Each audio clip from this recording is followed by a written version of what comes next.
We now take a close look at a supplement called Laminine.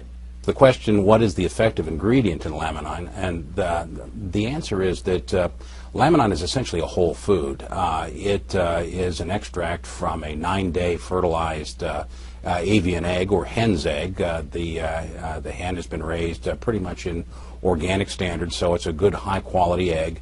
They extract on the 9th day from this fertilized egg the white of the egg. The white of the egg contains important elements, including fibroblast growth factor, as well as a range of 20 very important amino acids, the essential life function to support the chick that's going to be developing in that egg.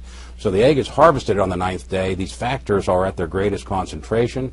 The product is freeze-dried or lyophilized, meaning it's put into a powdered form without the application of heat. And because of that, these fragile proteins are not damaged or denatured. But if you can go in and help those individual cells, the neurons of the brain, to heal and recover, then you've accomplished something much more important. And I think we're seeing clinically evidence of this happening. Many nutritional supplements are associated with beneficial effects in the folks that take them. And the list with Laminine was so extensive that I at first dismissed it. Some of the longer-term benefits I've found with Laminine is increased energy and stamina. And of course, it has been proven clinically to actually increase strength. And now, actor Kevin Sorbo visits with the American Health Journal. He shares his story of recovery. Kevin suffered an aneurysm and a series of 3 strokes and spent the next 4 months in rehabilitation. Basically went from a guy that was 38 years old and probably in better shape than most guys in their 20s to a 90-year-old man within seconds. But you know what? The doctors did save my life, but at the same time, the prognosis they gave me was after 8-9 months, this is 3 different neurologists saying, wherever you are, that's it. And it wasn't until this year, here we are, what, 15 years later, where I was introduced to Laminine. It's interesting. I call it a drug. It's not a drug. It's like a vitamin. It's like a pill. It's like a supplement. And I have found it to be rather amazing in terms of just lowering, mood swings, or feeling more alert, to feel more alive, to feel like there's positive things going on when Hollywood's such a negative business. I have certainly found my attention level spiking and my retention level spiking. As an actor, I've got to memorize a lot of lines. Laminine is something that certainly, to me, has just put an extra spark in my life. Maybe you have problems with your joints, and maybe this will be something that helps you with joint pain. Maybe you have problems with memory, and this will help you with memory. I mean, to me, it just seemed to. I sleep better as well.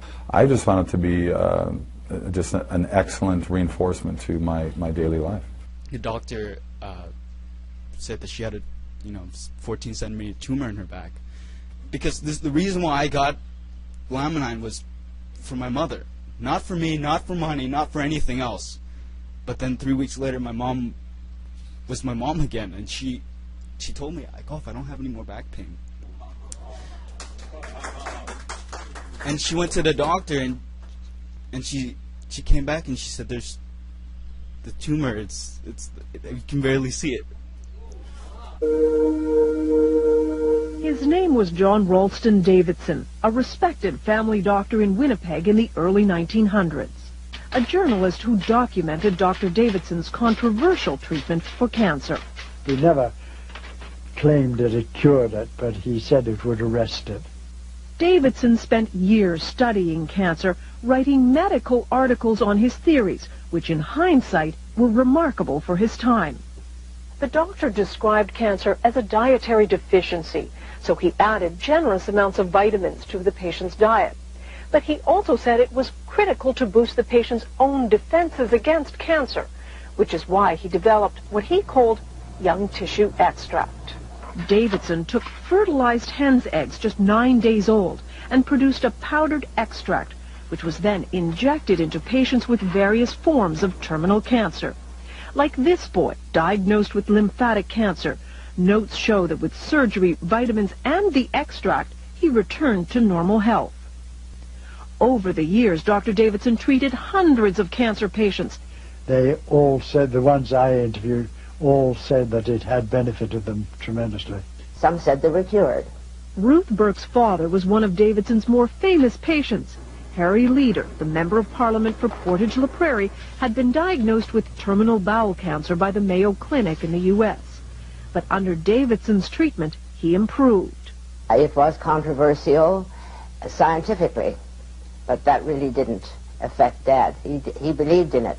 But Davidson's medical colleagues thought the treatment was useless and repeatedly refused him research money. It's as though they'd been instructed by somebody, well, just tear him up, just tear him up. And they did.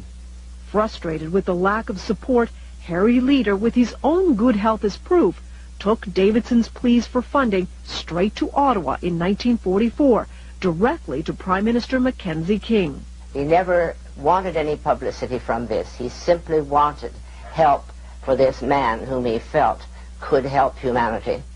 The Prime Minister refused to fund Davidson's work. The doctor died 4 years later. He would die pretty well of a broken heart, if you know what I mean, because he had not been recognized. His cancer treatment thought to have died with him.